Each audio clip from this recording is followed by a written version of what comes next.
Blog Talk Radio.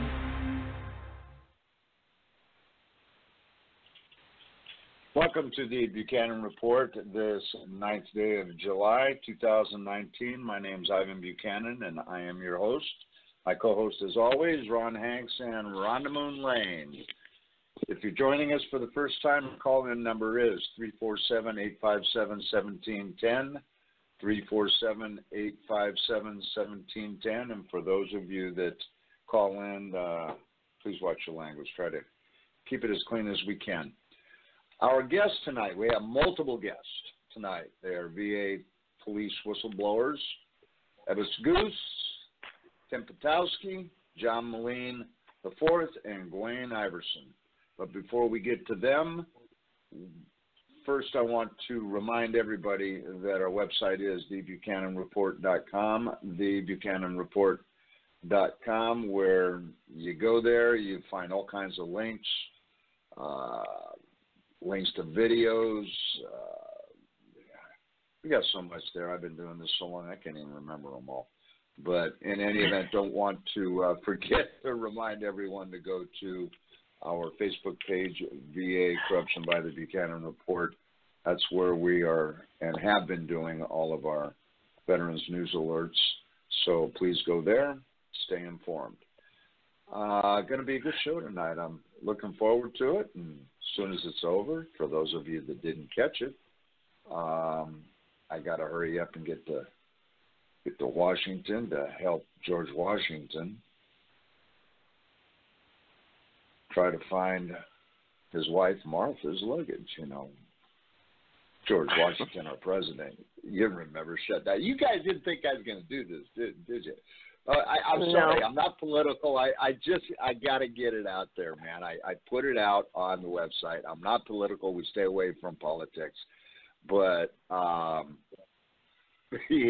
of July, when the president was addressing, doing his speech where he said that George Washington took control of the airports. I mean, that's just classic. There's just no way I could let that go. I know it's a mistake, everybody, but, just couldn't let it go. But he did say that I guess the rain got in the way of him reading the teleprompter. And if you believe that, wow. Because don't tell me a speechwriter is going to put the word airport having to do with George Washington anywhere in that thing. He screwed up, man. Just own it. Just own it, man. But it was hilarious. So there you go. I said it. I'm not political, folks. I don't need no emails. Yeah, she even mentioned the Seabees, and we're the redheaded stepchilds of the Navy, so. Well, from what I understand, there were a few gaps in that speech. But, again, I'm not political, but I just couldn't pass that one up. I had to make comment about it. At least he had the presence of mind of taking control of the airports. Oh, God. Okay, I'm in trouble now. All right. I'll shut up. Rhonda, over to you. I know I'm going to catch hell now. Are you done now? That's okay. Well, my you stories didn't have find absolutely it funny? nothing. You didn't find what he did funny? I didn't watch it. I saw it on the news. I wasn't watching it live either. I don't watch the news either. They don't show you news. All they do is sit there and argue. Well, I know. You depending on what station you're watching depends on how it's colored, So, but hey, yeah, if you really I stay away want to from know the about news. if you really want to know about George Washington taking control of the airports, tune in to the Buchanan Report. We got it all. Yes. So, all right. I can top your story. The first baby in the U.S. So. Yes, I can. Here we go. First baby in the U.S. born from a dead donor's transplanted womb. I saw that. Really? Yeah. Apparently they had done live donated transplants, but this is the first one they've ever used a dead person's, dead donor. Wow. That's interesting. And this one can I kind of have be no political. comment there. I know. It was like, wow, I didn't even know they could transplant the womb, let alone from a dead donor. It said they've already transplanted more than a dozen from living donors, but this is the first one from a dead donor. Does the baby get a birth certificate? Probably. It was at Cleveland, so. Under whose name? Yeah. I don't know. There is no names here, so I don't know. That's where I was leading here. Okay. Yeah. I don't know who it is because it doesn't tell you. It just says it's a Cleveland clinic. So we will never know. This one kind of political. A Good Samaritan today, or yesterday, killed a suspect beating on the wounded DPS trooper on I-10. Apparently, we really do need to build that wall. The trooper is alive. A Good Samaritan shot and killed a suspect beating a wounded DPS trooper on I-10 in Tonopah, Arizona. Somebody called and said there were shots from another car, so the trooper went out, and then he got ambushed, and a Good Samaritan stopped and shot the guy. So that was in Arizona? It was in Tonopah, Arizona, which is between here and California. Yeah, that's really stupid, man. Everyone in Arizona, whoever's trying to set up an ambush, everyone in Arizona carries guns. I mean, it's legal. It's per the Constitution. You know, you don't even have to have a concealed weapons permit. Wow, that's dumb. Well, you don't hear about little old ladies getting mugged in Arizona. Nope. Not very often. There might be one or two people that don't carry guns here. I just don't know them. I didn't know we had airports back in the days of George Washington either. I'm just learning all kinds of things here lately. I know. Poor Mom. That was all I have, Ron. It's all yours. Okay. Well, after last week's show, the following day, there was a 9/11 responder that was laid to rest. He was only 53. And his big deal was fighting for the Victims' Compensation Fund, which they're saying is depleted, and they're getting ready to shut it off. And there's a lot of guys out there that are still having problems. You know, there's a lot of cancer and breathing ailments and all that from all the toxics that they inhaled. So far, more than 200 police that responded have died from all these different illnesses. He was one of the major ones because of all the fighting he did with Congress to get that extended. He was laid to rest. Hey, isn't he the one that was with Jon Stewart in Congress? I believe so, yes. Yeah. I watched that. That was heart-wrenching, frankly. It's just, it's unconscionable what Congress is doing or not doing, however you want to put it. Yeah. Oh, yeah, most definitely. My next one isn't totally veteran-related, but it is at the same time. Happened this 4th of July weekend in Arizona, Rhonda, down in Tempe. There were 6 police officers walked into a Starbucks for coffee before their shift, and some of those people were veterans. And they were asked to leave the store or move from a customer's line of sight because he did not feel safe in their presence. If it would have been me and my attitude, I'd have walked over and stood behind the person so I wasn't in their line of sight. and just stood there, drank my coffee. Well, you're the next day, the 6'6". Starbucks, There ain't no way. There ain't no way you're getting out of the line of sight of anybody. Yeah, the Starbucks Corporation apologized the next day. To me, that's not enough. The corporation doesn't need to apologize. The barista that did that and the customer needed to present the apology. Yes. Big time. My last one, I got off of Facebook. You might want to make note of this. iHeartDogs.com, Rhonda. iHeartDogs.com. Yeah. They are selling a desert camo paracord bracelet. Like, braid it together that you can pull apart if you need to, so you have the paracord. And each purchase helps to fund a service dog for a wounded veteran.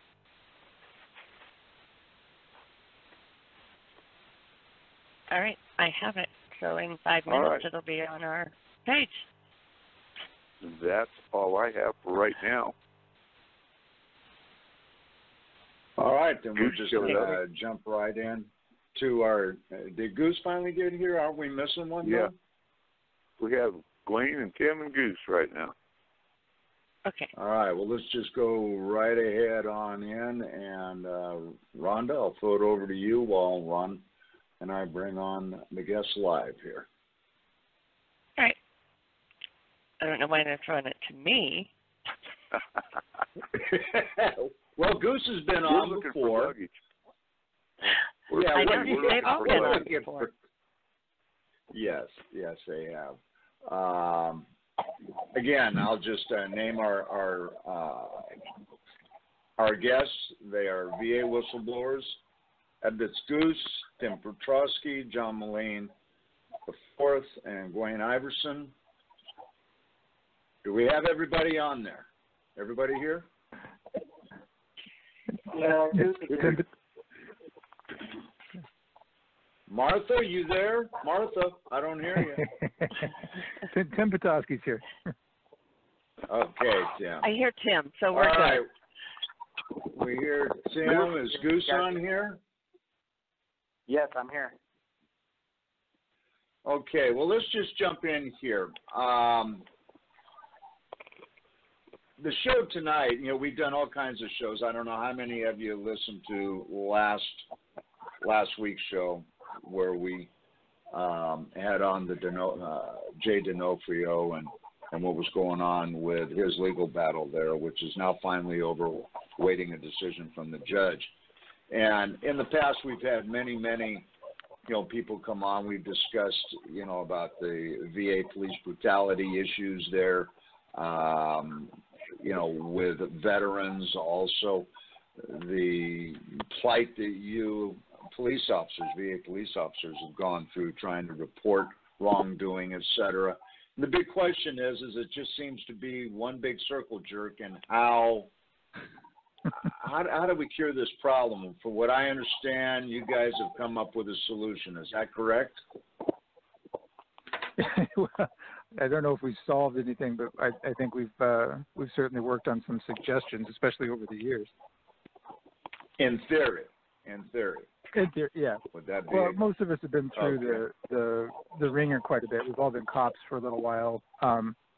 Gwain's a former chief of police, so we've all had a great deal of experience, at least in the sort of the systemic retaliation that we're talking about, and issues like with due process. I know Gwain's going to speak to that quite a bit. We were going to kind of take a little counterpoint, me from the bargaining unit perspective, and I think Gwain from the administrative perspective, and talk about things that, like with the issue of due process, about how it benefits both employees and employers.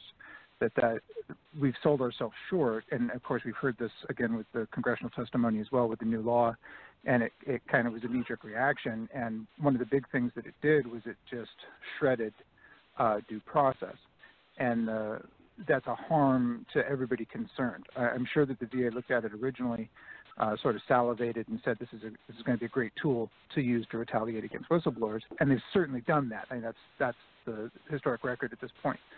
But as we sit here, what's happened is that harm has also rebounded on supervisors as well. So I don't want to take up a lot of the time. I want to let everybody else get in there. Gwain, is that a good segue for you? We have plenty of time right now, so we're doing good on time. And I want to remind everyone we have a little bit of a lag here because we are on the internet. I'd like to ask one question of Gwain here. Can you hear me all right, Gwain? I hear you. Okay. You used to be chief of police where? In Cheyenne, Wyoming. Okay. The one question that I have for you, and I'm just, really kind of getting to the heart of something that has always bothered me since we started reporting on this, had numerous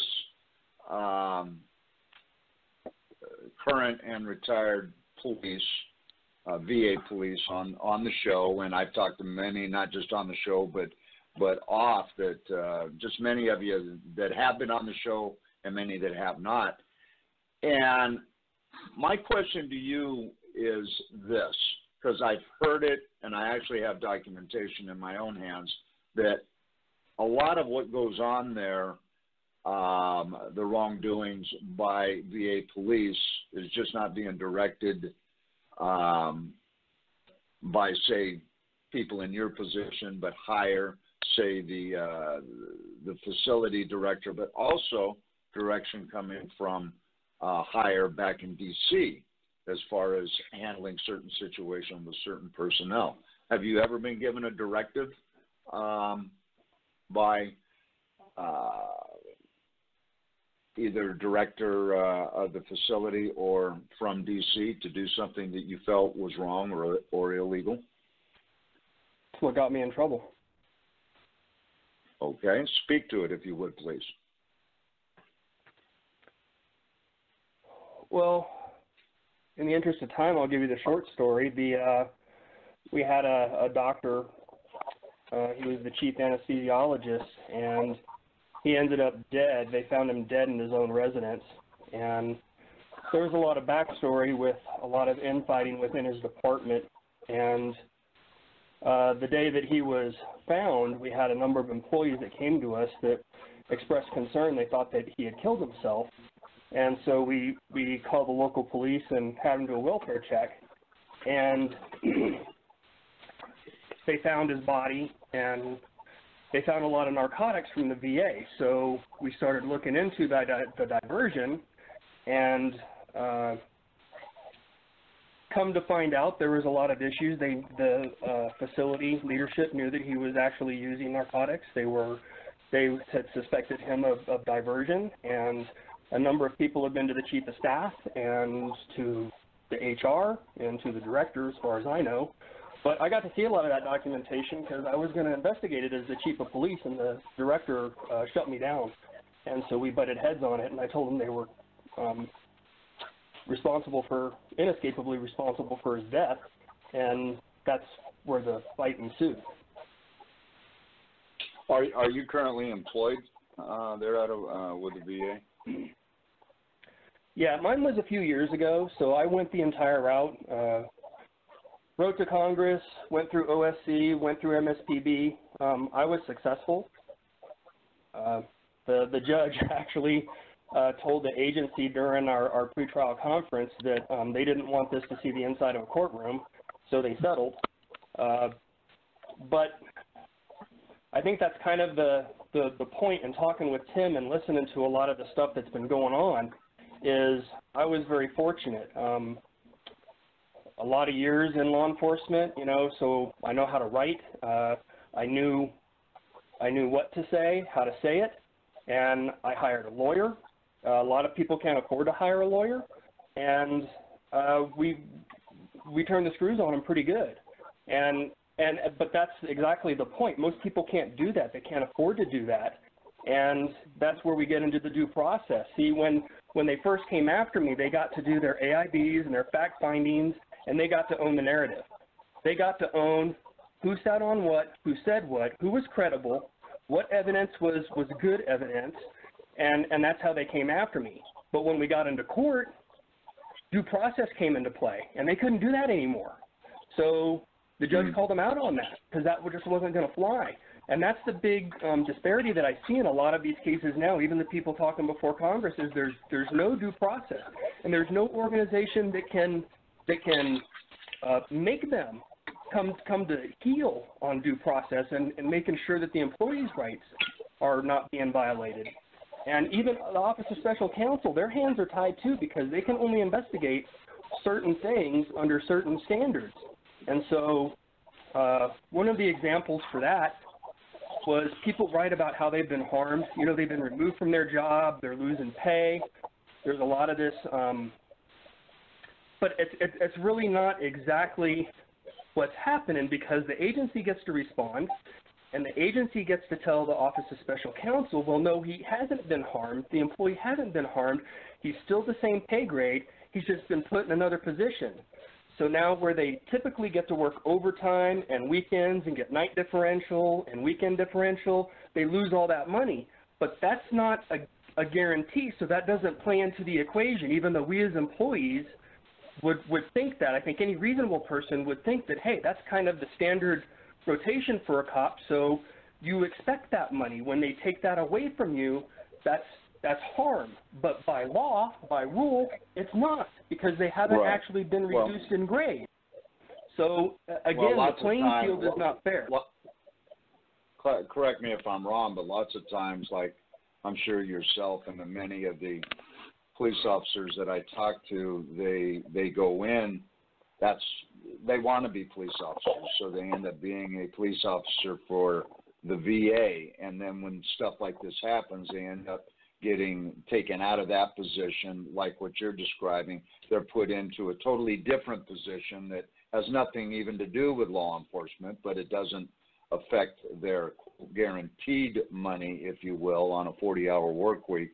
And so here you've got someone that wanted to be a police officer, and maybe they've been there for years, and now all of a sudden they get caught up in this and they're shoved off over, doing some other type of job. They technically haven't been fired. They're still making their money, but they're not getting to do the work that they want to do, that they originally got employed to do. And based on what you're saying, many times it does affect their net pay that they're bringing home on a weekly, monthly, annual basis, correct? Yeah, very true. And the other part of it that some people talk to, but they never really put it in perspective, is the harm to the person's reputation.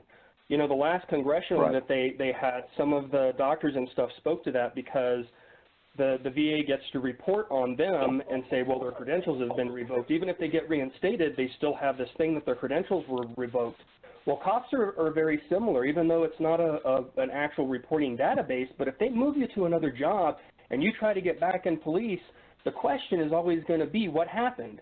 And people are going to make phone calls and people talk. It's a rather small organization as a whole, and then here you have it. You're not going to get hired because they say you're a problem child or they understand that you're a whistleblower. And so your career in that field, like mine, I did manage to get back in police, but it was very, very hard to work. I saw the writing on the wall, so I took another job and left. But that's an example of I had choices. A lot of other people don't have choices because they don't have the grade. You know, they're not a high enough grade to go compete for some of these other positions that they may be qualified for. So their career, in essence, can be over. Mm-hmm. Hey, Goose, Tim, feel free to jump in anytime here. I had to get that one question out because I have talked to so many, law enforcement with VA that are current and no longer with VA police, that I've just heard so much as far as literally having to sit there and they know that they're marching to the orders of, either the head of the facility or even from Washington, and they're being told, like, one particular individual that was on my show a couple of years ago, said that he was asked to alter reports, manufacture evidence, etc. That's scary. That's just outright scary. Yeah. And I think to kind of wrap it back around to that idea of fixes, part of what Gwain's talking about is a systemic definition of what constitutes the word harm. Like myself, what Gwain just said exactly is one of the things the VA did to me is they snatched my badge and creds over and over again. And so now, even though I'm retired from a state agency and I'm a little bit older, so I'm not trying to break into law enforcement, but if I wanted to just leave the VA and go back into one of the state jobs, who is like speaking now? Tim Petoskey. Okay. So like if I wanted to go back and work like want to get you identified security, out there. No worries. If I wanted to go back and work courtroom security for, say, a sheriff's department, right, which is a common job here in Washington State that a lot of retired guys do, I can't do that because they're going. I'm sure you may know that one of those questions has your law enforcement authority ever been suspended or revoked, and I have to answer that question yes. So the fact that it may have been reinstated or that this was a clear abuse of authority, none of that's going to matter because we're not going to get to that stage of the conversation. And the VA knows this. What we're seeing categorically nationwide is a pattern of practice that shows a sort of a manifesto, if you will. Maybe it's not codified, maybe it's not structured as such, but it's happening everywhere in the VA. And going after your licenses or your ability to do your job outside the VA is one of those bullet points. So one of the things Congress can do is pass as part of an omnibus bill the fact that the VA has to stop that, right? Or that there's a separate process, and it kind of wraps back around to that due process portion. And there's another thing I want to kind of highlight that a lot of folks don't know about myself and Gwain, and that's our relationship goes back a very, very long time. And Gwain reached out to me on an issue that he had while he was the chief of police, and I was shaking the trees on Facebook. I was absolutely a poison pill. And Gwain and I had to keep our relationship quiet because people would have come after him. But he had taken me up on that challenge about using whistleblowers for one of the things that they're passionate about, obviously, or they wouldn't be whistleblowers. And so Gwain reached out to me and said, hey, what do you know about this? And I provided him with every ounce of information that I had, good, bad, or indifferent, right? And so we had a constructive relationship that way. I feel it was constructive. I hope he does too. But we had to hide it from the VA for fear of retaliation, right? Gotcha. Okay. Goose, I have a question for you. You're with the Los Angeles VA, is that correct? Yes, I was. Okay. I'm just thinking back about a story we did about 3 years ago, Ivan, about a gentleman that was arrested by the VA police and thrown in jail and got out. That was Long Beach. Yeah, Long Beach VA. And they went back to his house the next day and rearrested him. How do they do that? I do not know anything about that case. The Long Beach VA is in essence considered a separate entity from Los Angeles VA. Well, I'm not trying to pin you down or anything. It just boggles my mind. I mean, they wouldn't be able to. The VA police has no authority to arrest somebody at their place of residence if that place of residence is not on VA controlled property. Yeah. Well, that's what VA police would not have been able to effect that arrest. That would have been an unlawful arrest by the VA police because the jurisdiction is not extended out there for us to conduct such an action. Yeah. Yeah. I think what you brought up here as far as a possible solution, is one way to skin this cat because as I understand it, everyone that I've talked to, every facility really acts on its own, if you will. and they really don't answer to anyone, even though you do have the big chief of police sitting back in D.C., if you will. But everyone, they just do their own thing. My question is I think that's a good suggestion that you brought up. Are you guys, is there anything implemented right now trying to get that change made to where it would give some protection to you guys? I hear somebody laughing. Yeah, it's Tim. The reason I'm laughing is they started that process, and in true VA fashion, one of the systems that the VA uses is in light of press. Typically, the VA will respond with something. It'll be a tacit show, a paper tiger intended to illustrate that they intend to fix it. And then they'll hold that out as, look, here we're doing something. And as soon as the public eye turns away from that, they just drop it and walk away. And so that's what happened here. Initially, the OIG report from 2018 on the tails of the USA Today article, that hit and made a big splash. And so the response from the VA was to restructure the service line out from under the facility directors and directly through either VACO or another office in D.C. They made a tacit move, and they took the regional chiefs, which used to be an additional duty, and they actually hired they appointed, I guess, full-time people into that position and then backfilled their positions in their VAs. So now you have a regional guy who reports to VACO. But there was some figure, I guess, back in D.C. who had enough sway that they just stopped doing that. And so now it's even more of a mess because you've got chiefs reporting to a regional chief who reports to VACO, and the officers are still held under the auspices of the facility director. But there again, what I've learned over time, well, but a little bit has. So essentially nothing. And what I've learned over time is, and let me stress this, there is nothing, not one thing that I know of in the history of VA police services, not one change has ever occurred from initiation to end state solely under the auspices or power of the VA. What has happened in every instance that I'm aware of is whistleblowers have driven those changes at each stage until some sort of end state was reached. So, for example, here with the chiefs, they had a plan. They figured they could get away with just dropping the ball on it, so they did.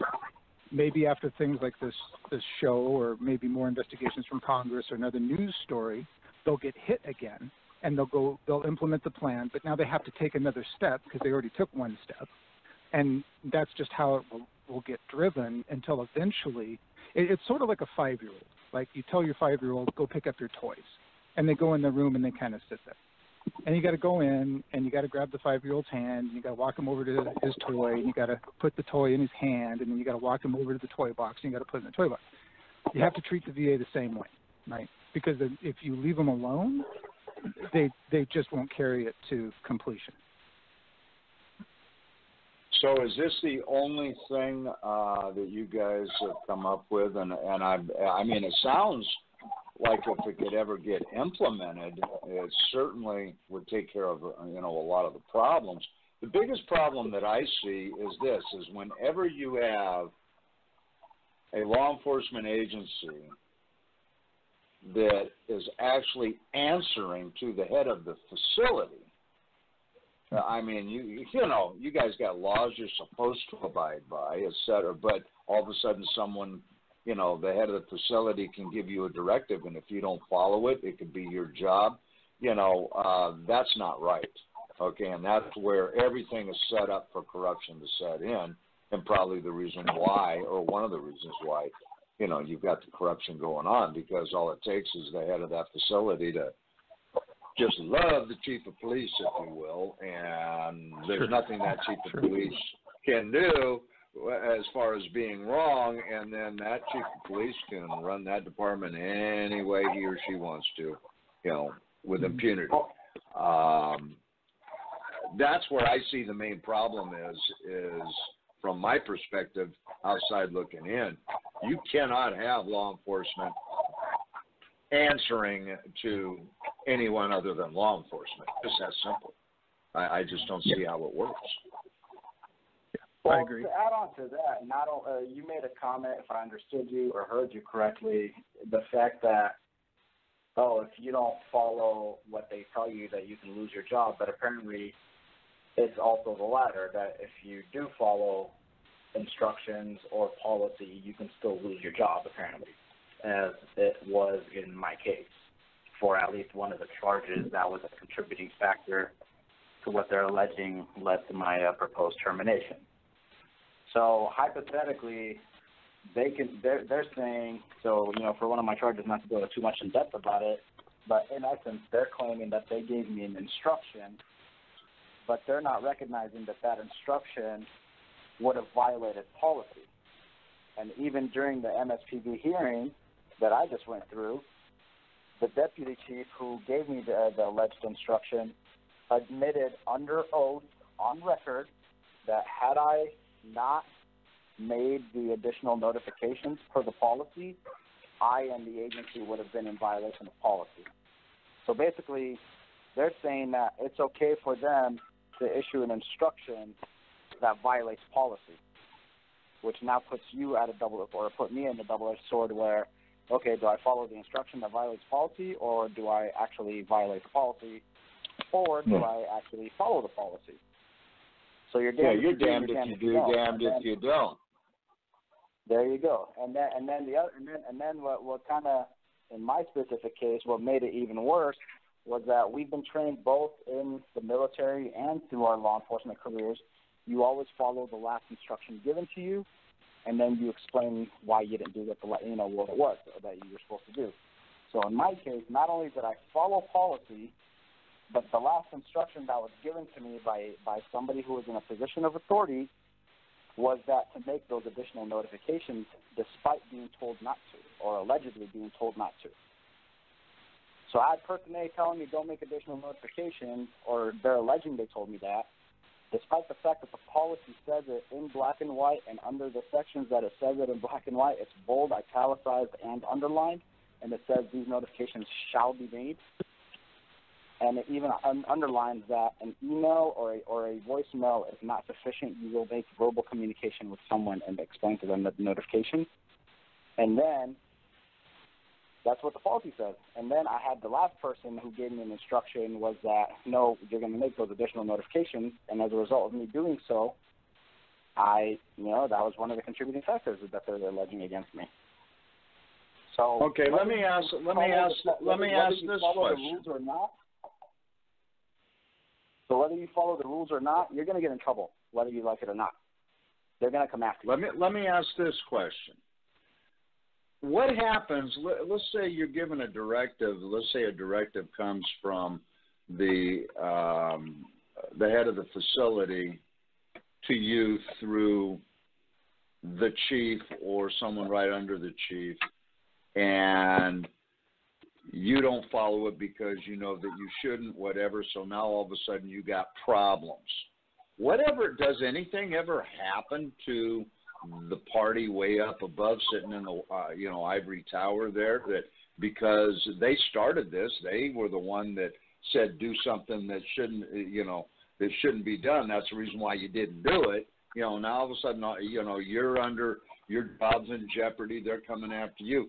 Does this walk upward at all to where the party that gave the order in the first place and maybe wasn't even part of law enforcement, do they answer to anybody? Does anything happen to them? Is there any investigation, that goes into that, up into that area? I am beyond excited at the fact that you just asked that question, because I can tell you with my experience, it is a hell no. And my specific situation fits your question down to the T. Here's why. Because when I was initially reporting certain acts that I found out were violations, that were felony kidnapping and false imprisonment of veterans by the psych staff and nursing staff. Who is speaking at this moment? Goose. It's Goose. Okay. Two of my reports that I notified the chief with made it to the director's office. And then after my second report and before my third one, the chief told me to back off, and because I was pissing off the director's office. This is his words. So then, because I didn't back off, I actually filed a third report. Well, after the third report was when they started the retaliation against me. Now, let's just fast forward after all the nonsense, right? I'm at MSPB. The chief testified under oath, and this I can't lie about because I got the physical proof for it. He testified under oath that he never personally notified the director of the reports that I had written regarding those instances. She, under oath, said, yeah, the chief actually did notify me about those reports, which is how she knew about them. Now, when she recently submitted an email to the whole facility saying, "Oh, hey guys, I'm leaving. I'm going to the Atlanta VA. Yada yada yada. Goodbye. Farewell." The chief, the former chief, Leif, his name is Charles Leif. It was after after she sent out that email, he posted her email on his Facebook page, on his Facebook page. In a law enforcement group that is specific, it's a specific group for law enforcement, and he publicly wrote in there that he felt angry or frustrated at the fact that the VA plays whack-a-mole with senior executive staff. He wrote in there that she was directly responsible for illegal terminations of employees, and that she, because of her bad medical practices as a director, led to the deaths of several veterans. This is on his Facebook page. This also came up during the MSPB hearing that I just went through, during which it was identified that he made those comments that she was engaged in illegal terminations of employees, but yet nothing happened to her. You have the chief of police, despite the fact that I'm claiming he's retaliating against me for my case, you have him publicly stating that this director was involved in illegal terminations and deaths of veterans, but yet you just saw. Was that information turned over to any investigative body to do an investigation? I don't know. I can't. Why can't you speak? But I do know. But because I don't know if he ever did report that or not. I know I haven't, because I found out this information maybe a couple days prior to the beginning of my MSPB hearing. So this information that I got is fairly fresh. So I've not had a chance to even try to pursue that in any capacity. But at one point, the chief was actually pretty good with the director's office until he filed a sexual harassment claim against the director's office, at which point things for the police department prior to my departure went bad, and he filed against her for sexual harassment because he and the assistant director, or former assistant director, rumored to have been having some kind of sexual relationship with each other. Now, the funny part is Roger French testified that OAWP conducted an investigation into that case and found that his relationship with the former associate director was actually mutual. And Roger French himself wrote a report on this, identifying this. So there's no accountability toward the director in these cases. She was allowed to transfer from one VA facility to another. This is where one of the biggest issues is within the VA system that needs to be fixed. People can be going through something bad at one VA, and the moment they leave that VA to another VA, then the case no longer follows them, even though they're still technically employed by the agency as a whole. So there's no centralized system that monitors the actions of these individuals. So if hypothetically I was facing charges at Los Angeles, and then I get hired by Seattle, those charges at Los Angeles no longer matter because I'm no longer at that facility. And that facility looks at it as like, whatever, he's no longer our problem, so we don't care. This and is so how a possible solution, another possible solution there is with the Office of Personnel Management, because OPM does our background investigations and affects broadly just about any federal employee.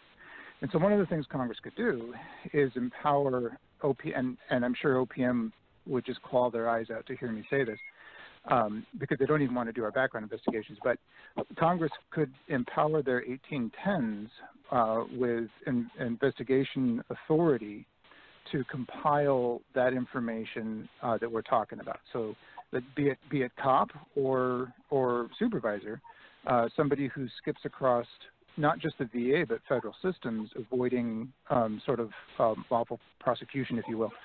OPM can collect that information under their auspices and work directly with MSPB or OSC. I would guess maybe MSPB on termination proceedings and barment from federal employment. And I would hazard a guess that a case put together by the Office of Personnel Management that was brought directly to the Merit System Protection Board on action for something of this kind of gravity, I'm imagining that they could construct that case pretty well. They've got the power or the abilities to do it anyway. Congress, of course, would have to fund them and rewrite their auspices of authority, I guess. Okay, well, let me ask another direct question here. I would assume, and again, I'm an outsider, talking here. I would assume that law enforcement at a VA facility has the power to bring charges against the head of a facility or someone right under the head of the facility. I would assume the answer to that is yes. I'm asking the question, is that a yes? And then my follow-up question would be, does anyone know of that happening to where VA police did charge the head of a facility or someone in that upper echelon with a crime? And then the third question beyond that would be, does anyone know of a situation to where it should have happened and it didn't happen? So who wants to try to tackle that one? Goose, I'll go ahead and attack this one. This lovely little question. Who's speaking? Yes, I have Goose. Okay, go ahead. So several years ago, with the same associate director I was just referring to. Well, give us the answers first, and then tell the story. Go ahead. Brevity is key. Yes. Yes. So the first one is, to my knowledge, somebody has taken action against a facility head or somebody of that statute before. Greg Childs actually is the one that did that, and he did that a while ago, where he issued a citation for which, on their record, resulted in some low-class misdemeanor. And coincidentally, that associate director is now the one that's proposing the termination against Greg Childs. So nothing happened. So to that associate director, no, they're an associate director now, but they're the ones that are proposing a termination against Greg now for for his current situation. Okay, well, hold on. This begs the question: if a citation or whatever the action was, there was a misdemeanor, that's obviously a crime. So was there some judge that adjudicated this and said, "No, I'm dropping the charges"? How does that work? Because if that did happen, someone had to make the decision that nothing was going to go beyond this point. Explain that part of it. How does that work? In that specific case where Greg issued a citation, it was adjudicated by the judge, and it resulted in a fine. It did not result in any prison time of that nature. A judge ruled. A judge, an administrative judge? No, I guess, but it was in court. They had to pay the fine. So a judge did rule that the citation. Yes, in the court system. Which court system? Was it MSPB or federal court or? No, to my understanding, he issued a CVB. He issued a Central Violations Bureau citation that resulted in a conviction for a low class misdemeanor and a fine.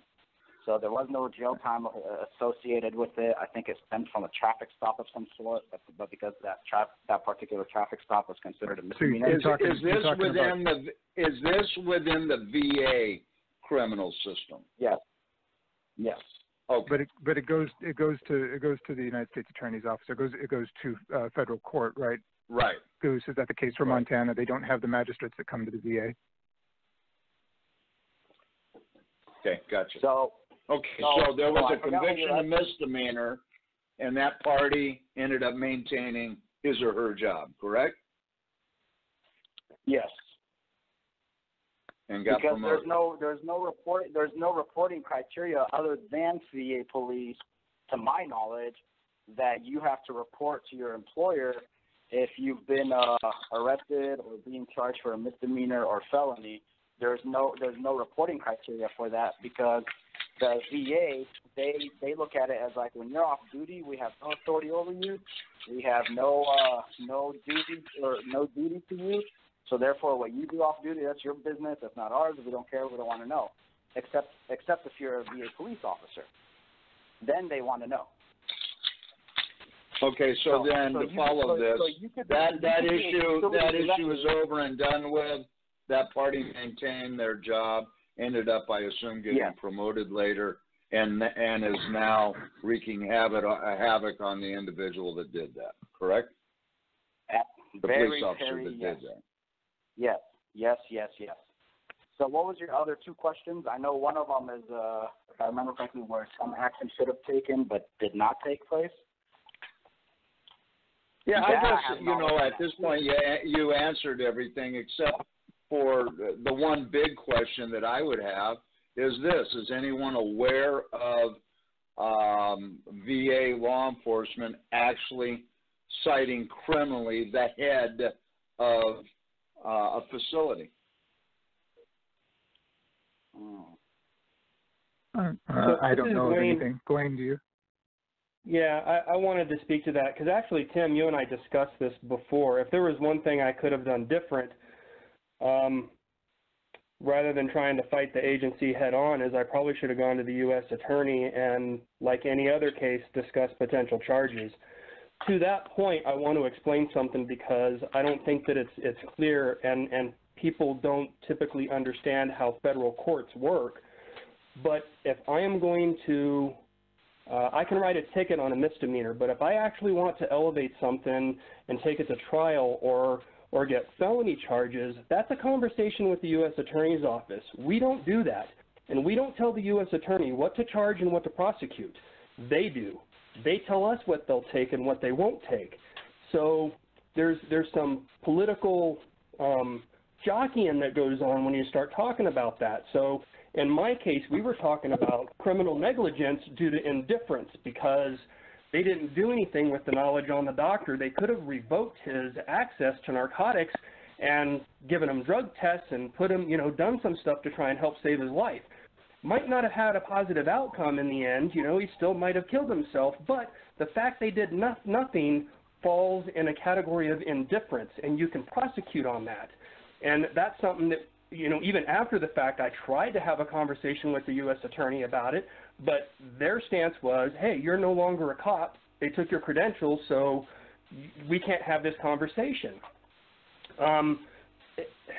And even if we were going to have that conversation, you got to think about it this way. In a place like Cheyenne, a medical center director with the VA is right up there next to the mayor. I mean, that's a fairly small town, and all these people know each other. And now you as a low-level, misdemeanor court docket attorney are going to file felony charges against someone of that level without having a conversation with your boss? It's probably going to get squashed and won't go anywhere. Good point. Okay. Well, I like it. Getting a lot of information out of here. We're running short on time. I want you guys to make sure you get covered what you come on this show to get covered. So Why don't I would you guys like to take point it something over else here? out, if I may. Go ahead. This is Just Gwain. identify yourself before you start speaking.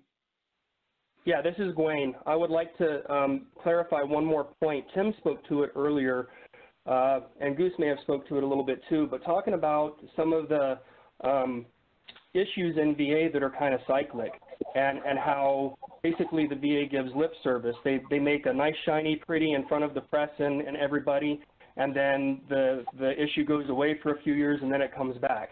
Case in point, keeping it on the police side of the house is back in 2014, 2014, late 2014, there was a shooting in El Paso at a VA facility. That's where Tim and I actually got together and were part of an article with the Washington Post in January of 2015 that talked about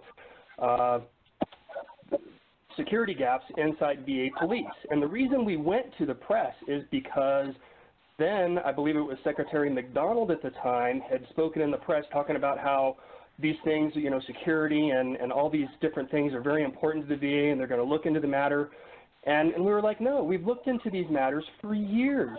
They came through and put together a team that went through every single VA and looked at all their security deficiencies, and we're going to come up with a plan on how to shore them up.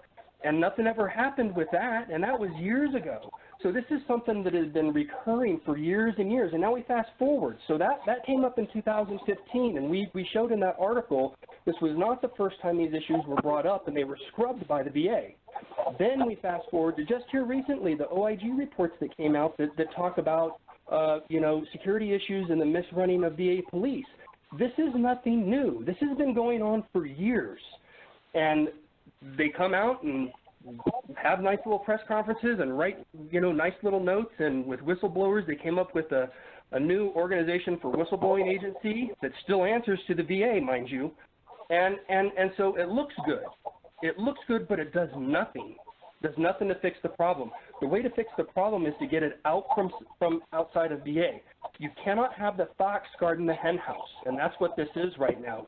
You've got to get them out of there. Somebody else has to head this up with the power to make the VA come to heel, period. I want to add on to something. This is Goose. I want to add on to something. Earlier, you guys were talking a little bit about, like, oh, what are possible solutions to some of these problems and so on and so forth. One of the things that I believe regarding some of the issues that need to be fixed is this whole notion about the VA Accountability Act. Because the problem with that is that it puts a burden that is significantly so low for the agency that there's almost a burden that's non-existent for the agency to prove its case, as it was the situation involving me with my MSPB case. Like the burden is that basically the agency has to establish by substantial evidence that there was factual basis for the charge. The word substantial in this case is a very, very low burden that's almost non-existent. So literally, substantial evidence is a degree of relevant evidence that a reasonable person, considering the record as a whole, might accept as adequate to support a conclusion, even if another reasonable person might disagree. So basically, the burden is you can have one person say, hey, I agree with the VA, and 9 people say, I don't agree with the VA. Because one person said, I agree with the VA, that's enough of a burden for the agency to prove its case toward an employee.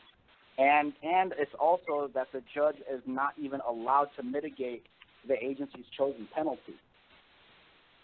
So so the issue here is that particular, the VA Accountability Act, it needs to be repealed or changed or altered or fixed, or at least give the judges some power to mitigate a case, because now you're no longer utilizing the Douglas factors in people's cases. You're no longer abiding by master agreements or any other policies that govern the rights of a bargaining unit employee. Which goes back to due process. Yes, and by due process, here's where the other issue is, such as what I experienced in my case. There were several pieces of evidence that were surfacing during the MSPB hearing, and they were surfacing from personnel from the agency who were bringing evidence in with them that were never previously produced to us regarding my case. That we never had knowledge about it until these people presented it. Or we had one agency straight up identify that his report that was being used against me was inaccurate because it was missing information, and he admitted that he never conducted an investigation. He wrote the report based on his prior knowledge of a previous conversation, and that that at the time he gave a verbal counseling, he didn't feel that there was any misconduct, but after he was instructed by the chief to conduct a report or to complete a report, then he found it misconduct. So the fact that there was a due process violation, that several pieces of evidence weren't ever in the original evidence file, the judge never stepped in and said, all right, hold on, I see a due process issue here, because it wasn't just about the fact that things were surfacing, but we had some people making statements saying, oh yeah, I provided statements, I provided reports, or I provided testimony during the investigation, but yet none of those statements or reports were a part of the evidence file, nor were those statements even mentioned in the investigation. These things were surfacing during the hearing. And that wasn't sufficient enough for the judge to say, all right, there's a violation here by the agency, so this thing needs to get tossed. No, because the burden was so low, he still ruled in the agency's favor because of the way the law is written, which, again, due process. The last thing I want to mention is mine is one of those rare cases where all of the allegations against me took place 8 to 12 months prior to them proposing any termination against me. So it's a timeliness issue. But aside from that, everything that happened that they're alleging against me happened prior to the new Accountability Act being in place in law. So technically, I should have fallen under the old procedures and policies under which the judge should have heard my case, but that wasn't the case. The judge did not see that, nor did he even hear my case under the old law. He heard it under the new law, which potentially makes this a ex post facto situation. So how are you going to charge me? How are you going to charge me with under these rulings when everything that I did was prior to these rulings being even ever existed? So those are some of the issues that I have. I've been just butt in here for a second. I have an Eric Walla waiting in the blue room. He's a former VA police that has something he wants to say. All right, guys, everybody, hold on a second. We got a gentleman calling in, Eric. I'm gonna put him on here. Eric, you're live. Do you have a comment or a question? Gentlemen, good evening. My name is Eric Walla. I'm all right. I'm a retired VA police officer, and I am a VA whistleblower with senatorial protection, so I can't speak to too specific of things, but as a whole, I do want to speak to a lot of the things that I've heard tonight, and they're absolutely correct. And the thing about so much of this that is coming out in these IG reports and all of these things is none of this was unknown for years. All of the things that all of these guys are talking about have been going on for at least a decade. I joined the VA police in July of 2008, and these problems were going on then and they're going on now. And it is a very serious problem. There's a serious corruption problem within the VA police as a power structure. Their entire scheme is really it's just bizarre the way they run things. Where chiefs of police have to technically rent badges, their police badges, from the academy. And Gwain can speak to that one. Rent them, and when they're done, they have to return them, and it's ridiculous.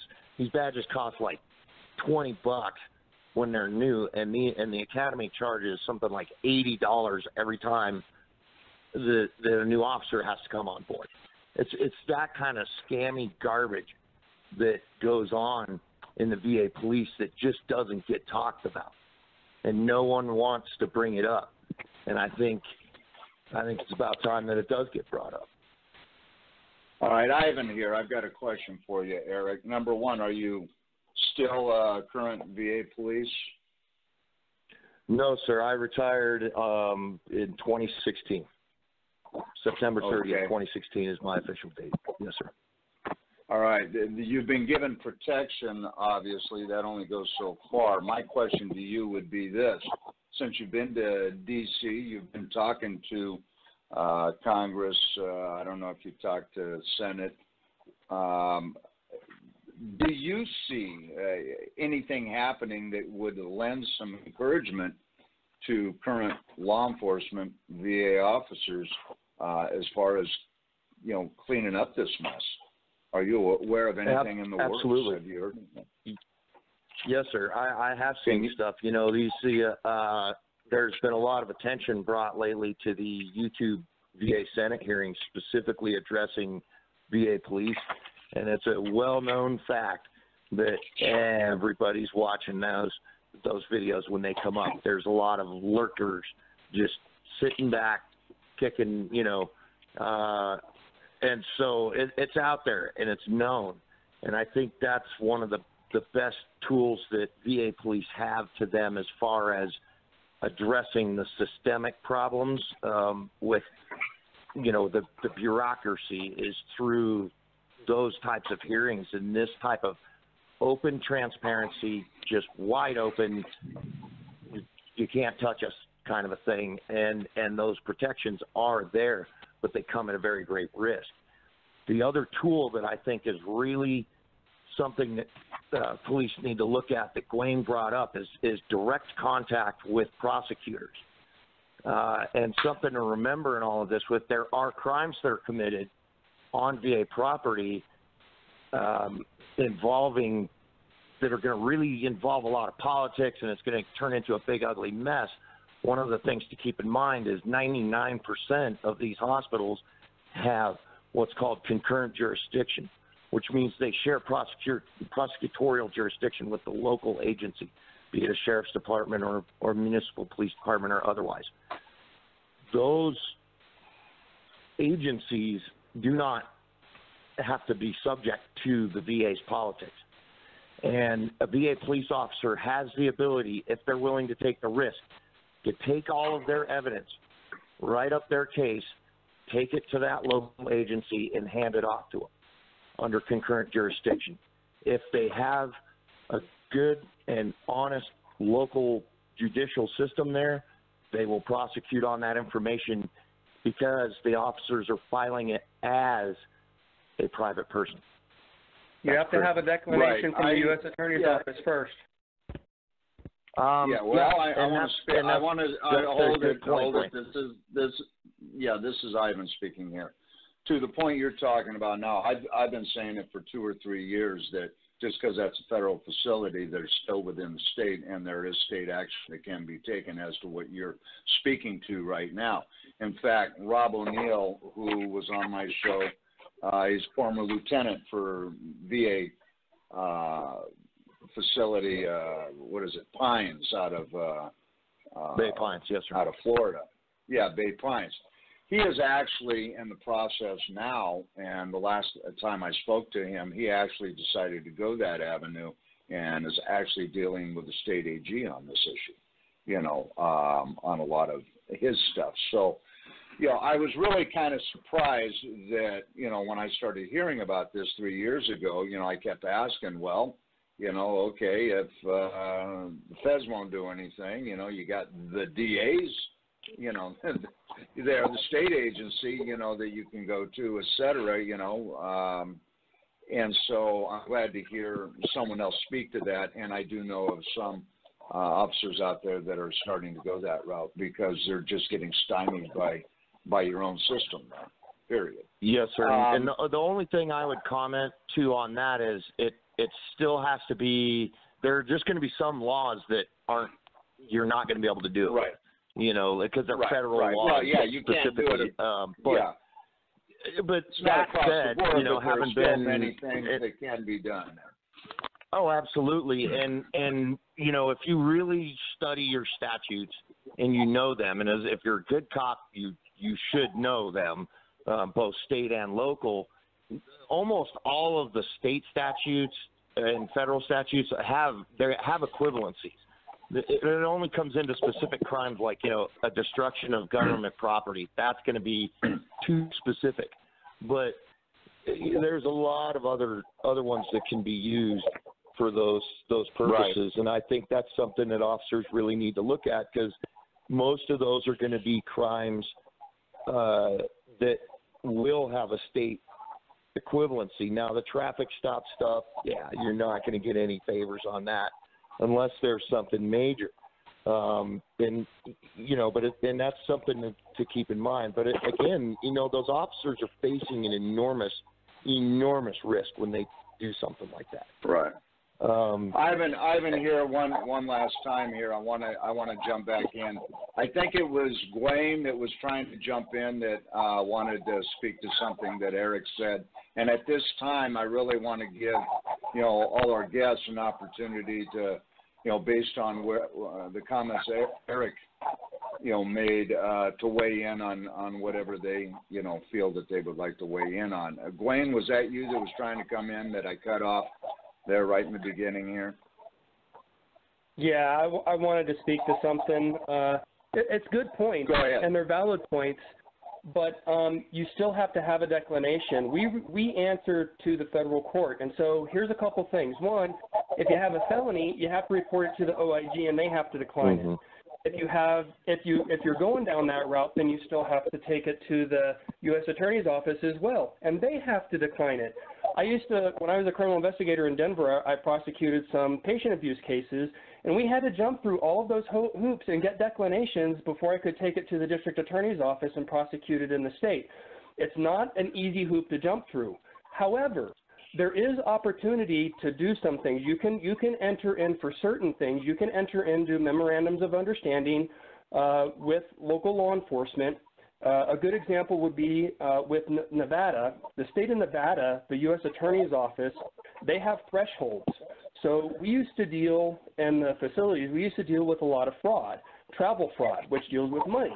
However, on the federal side of the house with the U.S. Attorney's Office, before you can even entertain a fraud case on the felony level, you got to have an amount of $250,000 to play.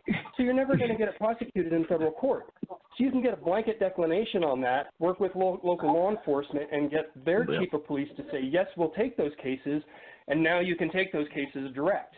But it has to be very specific. There is no blanket carry-all where, they're not going to do anything, I'm just going to take it here. You have to have a very specific process and declination process before you can take it to the state, or you'll get in trouble.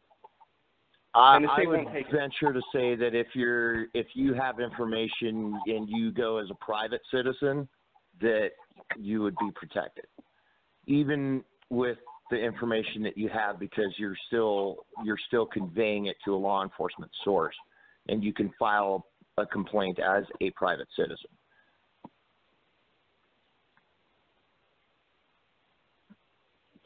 I mean, that's very crafty. This is Goose. I think that's very crafty, and it would make sense. That I think Eric is trying to convey that you don't necessarily have to pursue it through the legal avenues as a VA police officer. What he's saying is, hey, if you already know that those restrictions exist, then just take what you have as a citizen, file that complaint with the locals, and hopefully the locals will take it.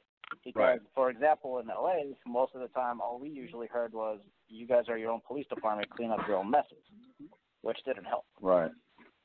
So it's not that. In a theoretical and perfect world, that can work perfectly.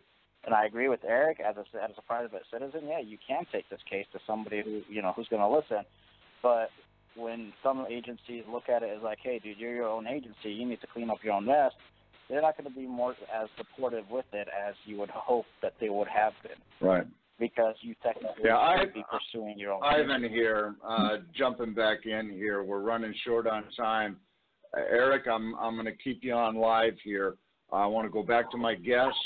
We're running short on time. I want to make sure you guys get out everything that you wanted to get out on tonight's show. So, Eric, if we could just let the guests talk here a little bit, and I'm going to give you an opportunity for final comments as well.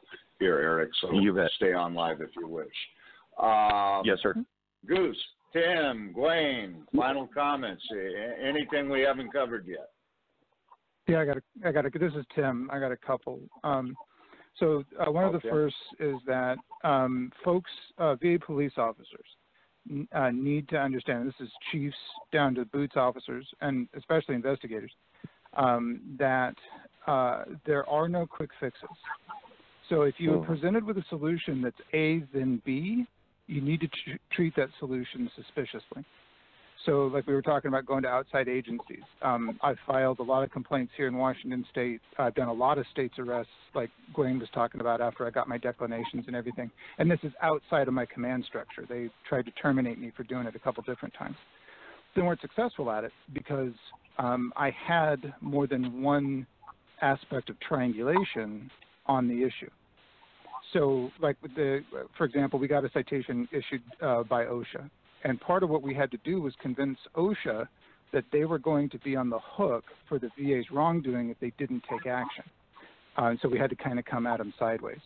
And so a lot of the steps that we're talking about, VA police officers need to be very careful before they engage themselves in one of those processes, that they actually know the complexities of the legal strata that they're getting themselves into. Now, that doesn't mean don't do it. What that means is research, find out what's going on. Don't just take one person's opinion. Go find out the facts. And if you can consult with an attorney, do so. And like folks like Larry Berger from FLIOA and whatnot are really good sources for that.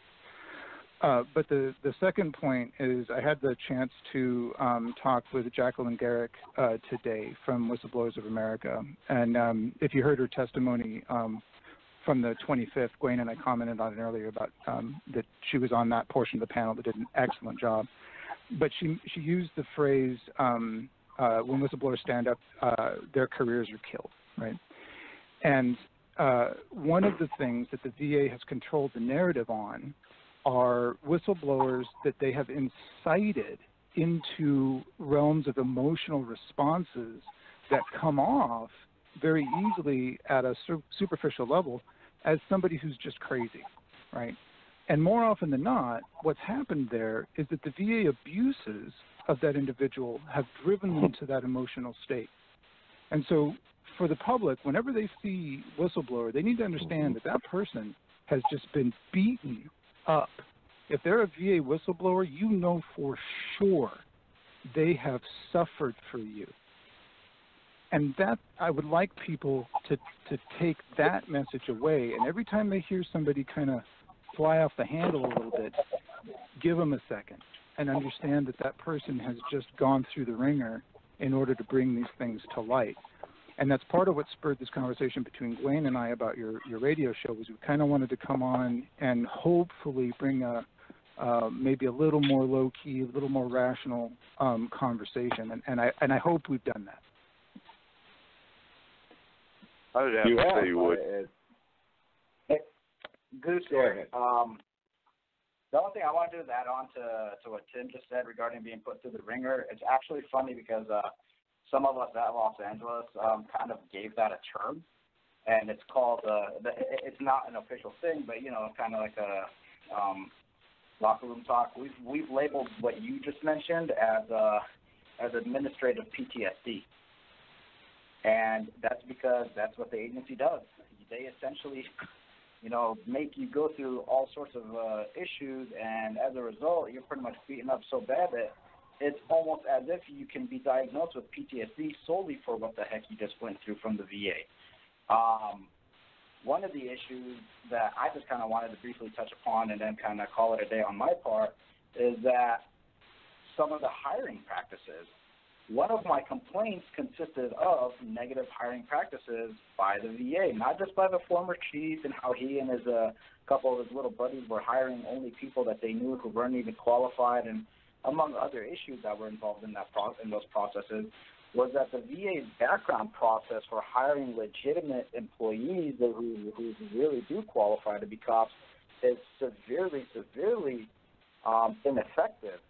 And why I say that, because I found this online on a public record. One of our guys, actually, 3 of the guys that we hired at one time all three of them were involved in a termination from Inglewood PD, and they were all hired by the VA shortly after they were all terminated. Now, later on, we found out that apparently some of those people that were terminated, they were fired because they were having sex on duty with prostitutes.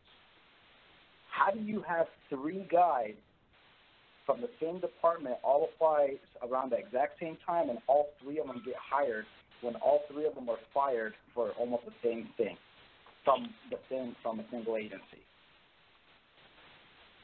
So again, like a lot of my complaints, a lot of these issues with the VA, as some of the guys have already said, it's not just the corruption, it's not just the whistleblower retaliation, it's not just the lack of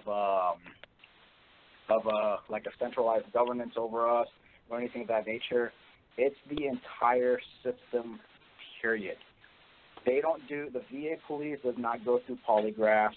The VA police does not go through half of these things that local law enforcement personnel have to go through in order to get hired or to be considered for a position of law enforcement within the VA, which is a very, very sad thing to say. The VA police is severely not in touch with modern day policing and how certain things should be taking place based on what at least 2-3 centuries worth of law enforcement within the VA, within the U.S. has established over the years of how we should be conducting ourselves and how we should be hiring personnel, how we should be training them, and so on and so forth. It's just that we are so bad behind the ball that this is why we have these bad managers, these bad people in the current positions that they're in, and why we can't stop it. Because I'm going to say it, and as bad as this might sound, all the idiots on top are the ones that keep promoting their idiot friends to continue the stupidity that they've been doing for so long, because they don't know any better or refuse to learn any better or refuse to accept that what they're doing is wrong. So kind of back to what Tim said, the VA is just never going to learn, because the VA is like, make me do something. I don't care what you tell me, make me do it. So this is where we're at, unfortunately. All right. This is Gwain. I'd like to go ahead and close this out if I could, since everybody else got to ahead, Gwain. speak. I will hold on with 1 second, Gwain. Gwain, right after you get done talking, I told Eric I'd give him a closing statement too. So do you want to go, or you want to wait until Eric is done? I'll bring up the rear if you don't mind. Okay, great. Eric, final comments. All right, I'll put this into two parts. The first part I want to talk about real quick is, because he brought up a good point about this administrative PTSD, and having PTSD, he's right. If you knew about the things that the VA does to people and how it affects their personal lives, you would know, it is real. I've been diagnosed. I know all the DSM-5 crap that goes with it. It's a real thing. And specific to that, I want to address the Greg Childs case, because that case is probably the most atrocious case I have seen against a VA police officer in my decade of service with the VA. Absolutely. I can't even speak to it. I've never heard of a case so bad, and the negative impacts that happened to that kid. Now, whether he was right or wrong and good or bad or whatever is irrelevant. The things that happened to him and how it was done and the illegal actions that happened to him and the violations of law that have happened to him that were committed by directors and management at that VA, including Chief of Police Mark White, are just unfathomable when you really start digging into the evidence and you really start putting it together with the mind of a criminal investigator, not a lawyer. No offense, Larry Berger, if you're listening, but when cops look at that evidence, it's a whole different story. The second thing I want to say is a message to the other VA police officers that are out there listening. I know your careers are at risk over the knowledge that you have and the things that are going on. And what I want to say to you is, come to me. Let me be your voice, because I do not give a wang doodle about anything. They cannot touch me. Come to me with your information. Let me be your voice. And that's all I've got. Okay, Eric. Thanks for calling in. I do appreciate it. I'm going to put you in what we call the blue room. You can hear the rest of the show, but you won't be able to make any comment that we can hear. So, okay, Gwain, we got everybody in the blue room. You're it. All right. Well, thanks for having us. And I know we've been beaten up pretty bad on the VA in this conversation, and, you know, a lot of it is pretty case specific. But I do want to say there are some good people who are trying to affect change within the VA. Let's not forget those people. There's some good police chiefs and some good administrators really, you know, trying to put forth the effort and to help bring about some change. So I don't want to leave them in the wind, because there's some good folks out there. But I want to just bring this back to the final perspective, kind of where we started, and just remind everybody that, you know, the system is broke because the VA gets to control everything. They get to control the narrative. They get to control what people hear. They get to control who's on the AIB. They get to control who conducts the fact-finding. They get to control who is the credible witness. They get, and they don't have to follow due process. So as a guy being investigated by VA, I don't get to go and talk to those people. Whoever they talk to, I don't even get a list of people. I don't know who they talk to. I got nothing. I have no rights. So the real problem, and it's not just on the police side of the house, it's the VA as a whole, and everything that we're hearing, you know, coming out in Congress and everything right now, is we have to bring due process back in for all whistleblowers. People who are trying to do the right thing need to be able to do the right thing without being beat up. And I think we have to take it outside the agency. The VA has proven over the years that they cannot monitor themselves. They cannot hold themselves accountable. Somebody else has to do it. And I think that's going to take an act of Congress quite literally for Congress to say, hey, you now have an oversight body that is going to control your every move and review everything, and they have the authority to hammer you. And that will hopefully, you know, somehow, some way make them play by the rules so that we can try and fix it. The VA is a great organization. They have a really, really big charter in front of them trying to take care of our veterans. And it's really sad that this kind of garbage just bogs us down. There's a lot of really good people who try to do good work. And this stuff just creates a really, really bad press and bad situation for everybody trying to do the job. And I think the only way to fix it is to get those administrators away from their power base where they can't control that stuff anymore and give it to somebody else who will do the right thing. Wow. All right, Gwain. I appreciate you. I'm going to put you in the blue room here. And we've got everybody in the blue room. Wow, a lot of information coming up tonight.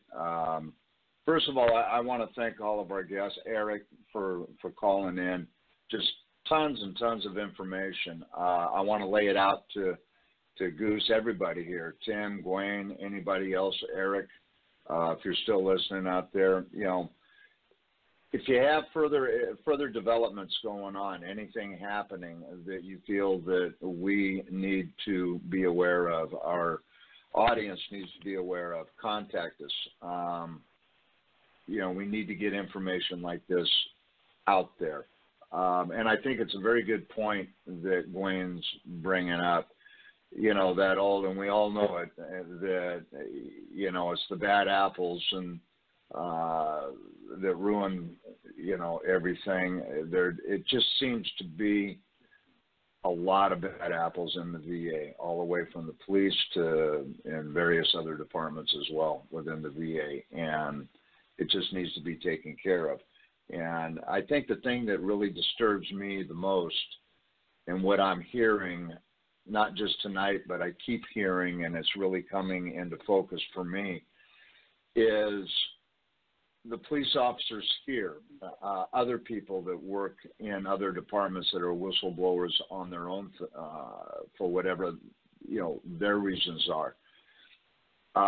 They don't have the protection. I think as Gwain just put out there, he doesn't have available to him like what you or I have, the true due process, if you will. And that really bothers me a lot, quite frankly, is because they're trying to do their job.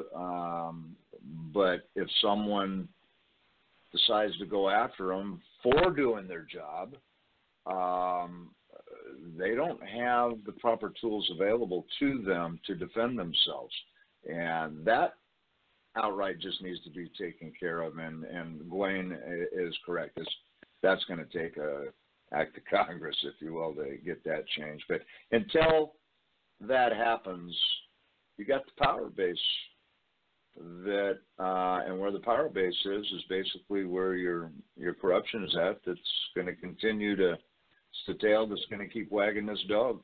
And you're going to have good, honest people that are going to be losing their jobs unnecessarily, along with it, their homes, all the difficulties that it brings forth. Their family is just not proper. It's not right, and it needs to be fixed for all the right reasons. So that's basically my comment on the show tonight. Great show. You guys come back anytime you want. I want the audience to know, too, that the reason why this show came about wasn't us dogging them. They being Gwain, Tim, Goose, there's another individual in there as well. I'm getting old, man. I can't remember all the names, but they wanted to get this message out because they felt it was important that the public knows what's going on here. And, so kudos to them for stepping forward and wanting to get this message out there. So that's basically it from my side. Great show, guys. Things come up in the future.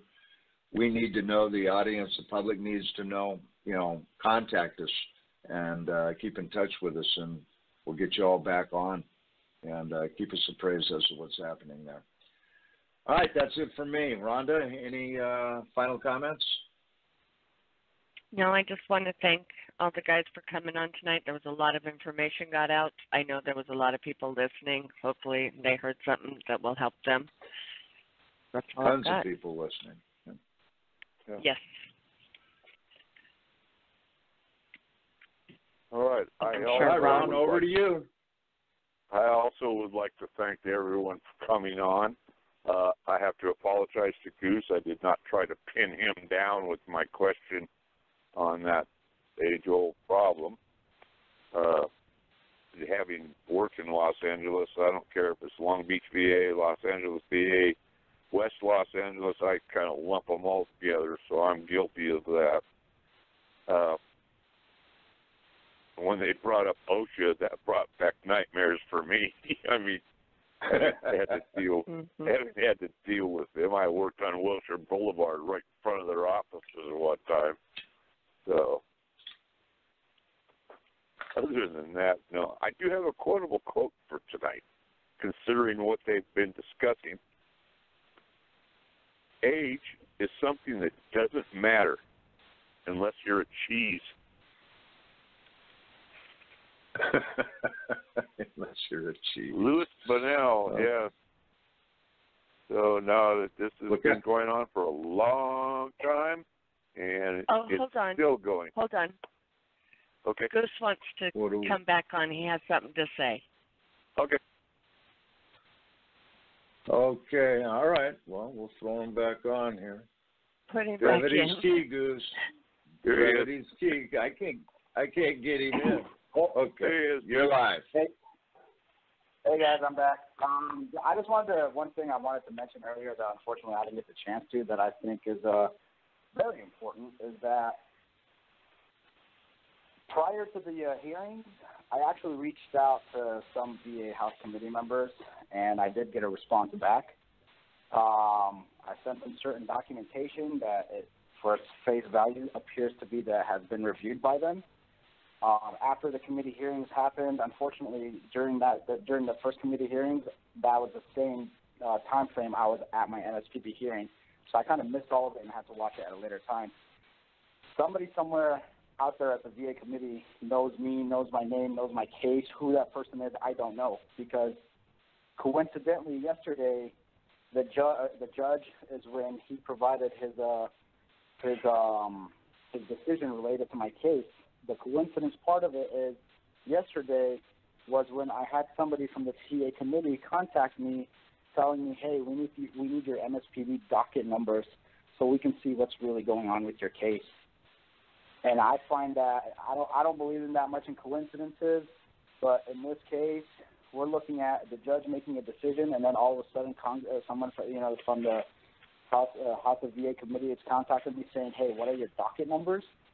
I think the article that was written by Jasper, in which I was personally quoted, it caught someone's attention, and because my name came up in the news article yet again, especially in an article that heavily attacked some of these issues we've been constantly beating up on, it caught somebody's attention somewhere in Congress. And I just wanted to say that I think that's noteworthy to put out there, because it seems like our voices are beginning to show and have an impact, especially if one of us little guys like me is actually being contacted and being asked for specifications of a docket number related to the case, because that's not something that just happens out on a whim. That means somebody somewhere knows something or heard of this and is looking into this. Yeah. So that's just the word. Somebody's paying attention here, and it sounds like the judge is paying attention as well. You know, how do you eat an elephant? One bite at a time, and that's what you're trying to do. Yep. So that's my final thought. I appreciate you guys. Thank you for having me on, and I won't bug you anymore tonight. Okay. Thanks, Goose. Encouraging. That's very encouraging. All right, we're out of time. We're going to go ahead and sign off. You all have a good night, and see you next Tuesday. Good night.